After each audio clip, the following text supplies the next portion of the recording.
ಏನ್ ಗುರು ಇದು ಗಾಡಿನಾ ಏನ್ ಕೋಣನಾ? ಇವತ್ತು ಬೆಳಗ್ಗೆ ಬೇಗ ಎದ್ದು ಬಂದು ಕೆಲ್ಸಕ್ಕಂತ ಬಂದ್ವಿ. ಎಲ್ಲ ಇನ್ಸೆಂಟಿವ್ ನೋಡೋಷ್ಟರಲ್ಲಿ ಆರ್ಡ್ರೇ ಬಿತ್ತು. ಆರ್ಡ್ರ್ ಪಿಕ್ ಮಾಡಿಕೊಂಡು ಆರ್ಡ್ರ್ ನೋಡಿದರೆ JP ಫಿಫ್ತ್ ಪ್ರೈಸು. ಐಟಮ್ಗಳನ್ನೆಲ್ಲ ಕರೆಕ್ಟಾಗಿ ಪಿಕ್ ಮಾಡ್ಕೊಂಡು ಕಸ್ಟಮರ್ ಲೊಕೇಶನ್ ಹತ್ರ ಬಂದ್ವಿ. ಈ ಆರ್ಡ್ರಿಗೆ ನಮ್ಗೆ ಅರ್ನಿಂಗ್ಸ್ ಆಯಿತು 32 ರೂಪಾಯಿ. ಒಂದು ಆರ್ಡರ್ ಎತ್ಕೊಂಡು ಬಂದೆ. ಏನು ಗಾರ್ಡನಿಗೆ ಬಂದಿದ್ದೀನೋ ಏನು ಆರ್ಡರ್ ಕೊಡೋಕೆ ಮನೆಗೆ ಬಂದಿದ್ದೀನೋ ಅಂತ ಅರ್ಥ ಆಗಲಿಲ್ಲ. ಐಟಮ್ನ ಕಸ್ಟಮರ್ಗೆ ಕೊಟ್ವಿ. 29 ರೂಪಾಯಿ ಆಯಿತು. ಮತ್ತೊಂದು ಅಪಾರ್ಟ್ಮೆಂಟ್ ಆರ್ಡ್ರ್ ಬಿತ್ತು. ಆರ್ಡ್ರನ್ನೆಲ್ಲ ಅಕ್ಸೆಪ್ಟ್ ಮಾಡ್ಕೊಂಡ್ವಿ. ಐಟಮ್ನೆಲ್ಲ ಎತ್ಕೊಂಡು ಕಸ್ಟಮರ್ ಲೊಕೇಶನ್ ಹತ್ರ ಬಂದೆ. ಬೇಸ್ಮೆಂಟ್ನಲ್ಲಿ ನೋಡಿದರೆ ವಿಸ್ಟ್ರೋಮ್ ಗುರು.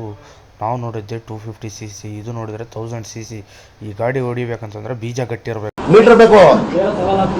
ಮೀಟರ್ ಹೊಟ್ಟೆ ಬೇರೆ ಹಸಿತಾ ಇತ್ತು. PGಗೆ ಊಟಕ್ಕೆ ಅಂತಂದು ಗಾಡಿ ಎತ್ಕೊಂಡು ಹೋದರೆ PGಲಿ ಊಟ ಸರಿಯಾಗಿರಲಿಲ್ಲ. ಅದಕ್ಕೆ ನಾನು ನನ್ನ ಗೆಳೆಯ ಬಿರಿಯಾನಿ ತಿನ್ನೋಕ್ಕಂತ ಬಂದ್ವಿ. ನಮ್ಮನ್ನು ಮಳೆ ನೋಡಿದರೆ ಮುಖಕ್ಕೆ ಹೊಡಿತಾ ಇದೆ. ಸರ್ಚ್ ಬೇರೆ 15 ರೂಪಾಯಿ ಕೊಟ್ಟವನೆ. 2 ಆರ್ಡ್ರ್ ಹೊಡೆದು ಸೀದಾ ನಾನು ರೂಮ್ ಕಡೆ ಬಂದೆ.